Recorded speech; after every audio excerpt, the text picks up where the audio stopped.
Vulnerability is not a weakness.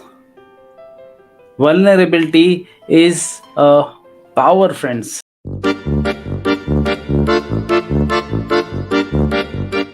Helen Keller once said that life is either a daring adventure or nothing at all. And any daring adventure makes us vulnerable. Let's say, as an example, after seeing some of the great communicators and public speakers, you decide to become a good communicator as well. You buy some excellent books, you find some amazing association like PIM, UPI, and so many other clubs. And now you are ready to deliver your speech. But the moment you get to the session and see that other people are speaking so confidently, you begin to feel strange. It makes you want to turn around and go home, where you can escape the potential judgment of others. Brain Brown, a professor and vulnerability researcher at the University of Houston, says that the moment you push through the doors of your fear, you're doing something far more transformative. Friends, and this does not happen only with public speaking. It occurs whenever you try to do something new, learning new skills with a group of people, taking, even, let's say you want to do weight loss and taking nutritionist help for that. What scares us is sometimes actually good for us. Vulnerability can transform itself into joy. So, friends, let's talk about what exactly is this vulnerability and why it's so important for us, why it's good for us.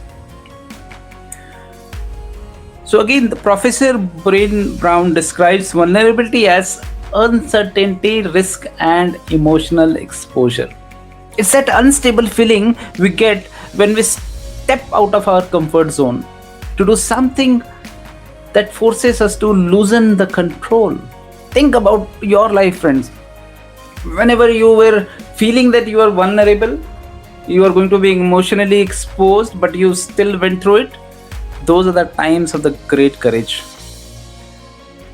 Remember that time when you gave the first speech, when you had the first session, or maybe when you had the first discussion with your nutritionist for a weight loss session, or you had a session with your life coach.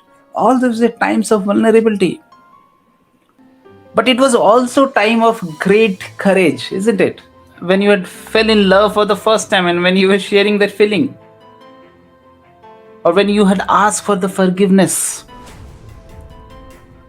Vulnerability is the birthplace of love, belonging, joy, courage, empathy, and creativity. So now let's discuss, guys, how do we get comfortable with vulnerability? So it's essential to begin to recognize those fragile moments of vulnerability and work with them. Adopting a practice of openness and awareness of your environment and your thoughts, feelings, and triggers will help you recognize when you are disengaging because you are afraid. You are disconnecting because you are scared. And once you become aware of where you are, you will be more particular about changes you would like to see in your life. The second thing, let go of the constant worry about what other guy is thinking about me. Point number 3, focus your attention gently on your breath and the sensations in your body for a few moments before returning your attention to the task at hand. Whenever you feel overwhelmed, just try to focus on your breath. Fourth important point, don't worry about being perfect. Don't even consider it. No one is perfect. And the more you hold yourself to an impossible ideal, the more quickly you will give up. And last but not the least, take help from right coaches and mentors that can help you navigate through this vulnerability. And as Sadhguru says, all that truly matters in life is the profoundness of experience.